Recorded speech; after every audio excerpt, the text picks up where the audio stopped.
આજથી સુરત રેલવે સ્ટેશનના platform number 2 અને 3 60 દિવસ માટે બંધ રહેશે। Surat railway station multi model transportation hub બની રહ્યું છે, જેથી આ બંને પ્લેટફોર્મની ટ્રેનો ઉધનાથી ડાયવર્ટ કરવામાં આવી છે। 122 ટ્રેન સુરતથી મુંબઈ જઈ રહી હતી, ઉધના રેલવે સ્ટેશનથી ઓપરેટ થશે। ત્યારે QR કોડ મોબાઈલમાં સ્કેન કરી પ્લેટફોર્મ અંગે અને ટ્રેન અંગે માહિતી મળી શકશે। સુરત રેલવે સ્ટેશનને વર્લ્ડ ક્લાસ રેલવે સ્ટેશન બનાવવાની હાલ કામગીરી પૂરજોશમાં ચાલી રહી છે, જે અંતર્ગત પહેલા Surat railway station development phase 1માં કોન્કોર્સનું કામ પ્લેટફોર્મ નંબર 4 પર કરવામાં આવ્યું છે અને હવે પ્લેટફોર્મ નંબર 2 અને 3 પર કોન્કોર્સ વર્કને લંબાવવા માટે 60 દિવસ માટે આ બંને પ્લેટફોર્મ બંધ રાખવામાં આવશે। 164 ટ્રેન સુરત રેલવે સ્ટેશનના પ્લેટફોર્મ નંબર 1 અને 4 પરથી ઉપડશે। 201 ટ્રેન ઉધના સ્ટેશનથી ઉપડશે। આ મોટા ફેરફારને લઈ રેલવે તંત્ર દ્વારા તૈયારીઓ કરવામાં આવી છે। લોકોને સરળતા રહે તે પ્રકારની વ્યવસ્થા પણ કરી છે। રેલવે તંત્ર દ્વારા એક QR કોડ પણ જાહેર કરવામાં આવ્યો છે। તે સ્કેન કરવાથી કઈ ટ્રેન કયા સ્ટેશન પરથી ક્યારે અને કેટલા વાગે કયા પ્લેટફોર્મ પરથી ઉપડશે તેની જાણકારી મળી રહેશે। Station multi modal transportation hub, ये जो हमारा प्रोजेक्ट है ये प्रोग्रेस कर रहा है बहुत अच्छी स्पीड से और बहुत सारे कार्य ऑलरेडी किए जा चुके हैं। ईस्ट साइड अगर आप देखें तो जो हमारे सर्विस बिल्डिंग्स हैं और जो अदर एस्पेक्ट्स हैं उस पर ऑलरेडी काम चल रहा है। इसका एक बहुत ही मेजर एस्पेक्ट है इस पूरे प्रोजेक्ट का कॉन्कोर्स एरिया का डेवलपमेंट। આ અંગે વેસ્ટર્ન રેલવેના CPRO વિનીત અભિષેકે જણાવ્યું હતું કે સુરત પ્લેટફોર્મ નંબર 2 પર સ્ટોપ કરતી અપલાઇનની 122 એક્સપ્રેસ ટ્રેનો અને સુરત પ્લેટફોર્મ નંબર 1 પર સ્ટોપ લેતી ડાઉન લાઇનની 79 ટ્રેનો જાન્યુઆરીથી ઉધના શિફ્ટ કરવામાં આવી છે। જ્યારે રાજધાની વંદે ભારત, શતાબ્દી, તેજસ, પશ્ચિમ, સૂર્યનગરી, અવધ જેવી પ્રીમિયમ ટ્રેનો સહિત 62 ટ્રેન માત્ર સુરત સ્ટેશનના પ્લેટફોર્મ નંબર 1 અને 4 પરથી દોડશે।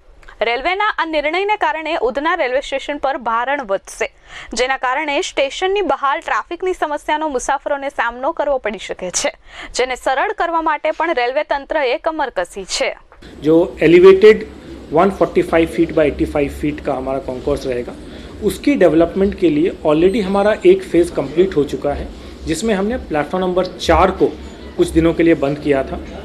अब प्लेटफॉर्म 4 वापस चालू हो गई है।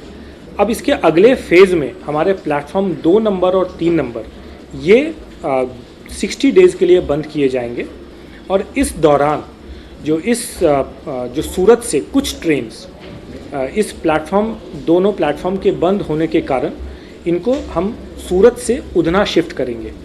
સુરત રેલવે સ્ટેશનના પ્લેટફોર્મ 2 અને 3 આજ રાતથી બંધ કરવામાં આવી રહ્યા છે, જેના કારણે 201 જેટલી ટ્રેનો હવે સુરતની જગ્યાએ ઉધના રેલવે સ્ટેશન પર રોકાશે। આ ફેરફારથી મુસાફરીમાં મોટા પાયે પરિવર્તન આવશે અને ઉધના રેલવે સ્ટેશન પર મુસાફરોની સંખ્યા ખૂબ જ વધી જશે। હાલમાં ઉધના સ્ટેશન દરરોજ 4000 મુસાફરોની સંભાળ લે છે, પરંતુ આ સંખ્યા હવે વધીને અંદાજિત 75000 સુધી પહોંચવાની શક્યતા છે। આ મોટા પરિવર્તનને પહોંચી વળવા માટે ઉધના રેલવે સ્ટેશન પર વિશેષ વ્યવસ્થાઓ કરવામાં આવી છે। तो 122 गाड़ियाँ जो कि मुंबई की तरफ जाने वाली और 79 गाड़ियाँ जो कि वडोदरा की तरफ जाने वाली, इन गाड़ियों को हम सूरत से उधना शिफ्ट कर रहे हैं। इसके अलावा जो बाकी गाड़ियाँ हैं वो सूरत में ही हॉल्ट किया करेगी। ઉધના રેલવે સ્ટેશન ખાતે અત્યાર સુધીમાં અંદાજિત રોજની 30 થી 35 ટ્રેન રોકાતી હતી, એટલે રોજના 4000 મુસાફરો મુસાફરી કરતા હતા। પરંતુ સુરત રેલવે સ્ટેશન ખાતે રીડેવલપમેન્ટ કામગીરી દરમિયાન 200 થી વધુ ટ્રેન ઉધનાથી જશે, જેથી ઉધના રેલવે સ્ટેશન ખાતે હવે રોજના અંદાજિત 75000 જેટલા મુસાફરો મુસાફરી કરશે તેવી શક્યતા છે, જેથી મુસાફરોને હાલાકી નહીં પડે, તેમજ રીડેવલપમેન્ટની કામગીરી દરમિયાન મુસાફરોને સ્ટેશન તેમજ પ્લેટફોર્મ અંગે ગૂંચવણ ઊભી ન થાય તે માટે ટિકિટ બુકિંગ દરમિયાન જે તે મોબાઈલ નંબર પર SMS આવશે, જેથી મુસાફરોને મુસાફરીની તમામ વિગતો મળી જશે। તેમજ QR કોડ પણ મૂકવામાં આવશે, જેને સ્કેન કરતા જ તમામ માહિતી મોબાઈલમાં આવી જશે।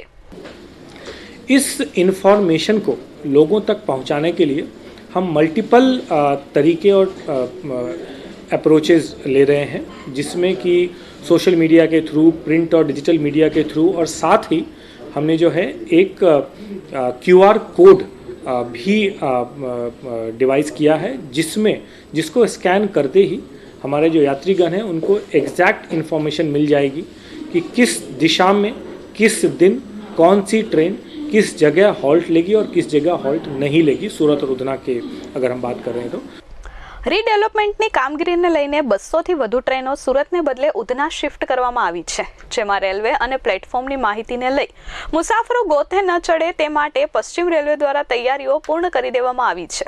પશ્ચિમ રેલવે દ્વારા સુરત અને ઉધના રેલવે સ્ટેશનના વિવિધ એરિયામાં QR કોડ સ્કેનર મૂકી દેવામાં આવ્યા છે, જેથી કોઈ પણ મુસાફરને સમસ્યા સર્જાય તો તે સ્કેન કરવાથી તમામ માહિતી મળી જશે। આ સાથે જ મુસાફર ટ્રેનની ટિકિટ બુક કરાવશે ત્યારે જ તેને SMS દ્વારા તેઓને સ્ટેશન તેમજ પ્લેટફોર્મ અંગેની માહિતી મળી જશે, જેથી મુસાફરોને હાલાકી નહીં વેઠવી પડે। સુરત, ઉધના, ભેસાણ, નવસારી સહિત વલસાડ સુધીના સ્ટેશન પર હેલ્પ ડેસ્ક અને સોશિયલ મીડિયાના એટલે કે ફેસબુક, ઇન્સ્ટાગ્રામ, યુટ્યુબ અને સહિતના વિવિધ પ્લેટફોર્મ પર પ્રચાર પ્રસાર કરવામાં આવશે તેમજ બેનર અને પોસ્ટર પણ લગાવવામાં આવશે। तो इससे भी यात्रियों को बहुत जो है कन्वीनियंस रहेगा और साथ ही हमारे जो टेलीविज़न चैनल्स हैं और हमारे इलेक्ट्रॉनिक मीडिया है, प्रिंट मीडिया है, इसके थ्रू भी हम यात्रियों तक पहुंचते रहेंगे और हमारे सोशल मीडिया के थ्रू भी यात्रियों तक पहुंचते रहेंगे।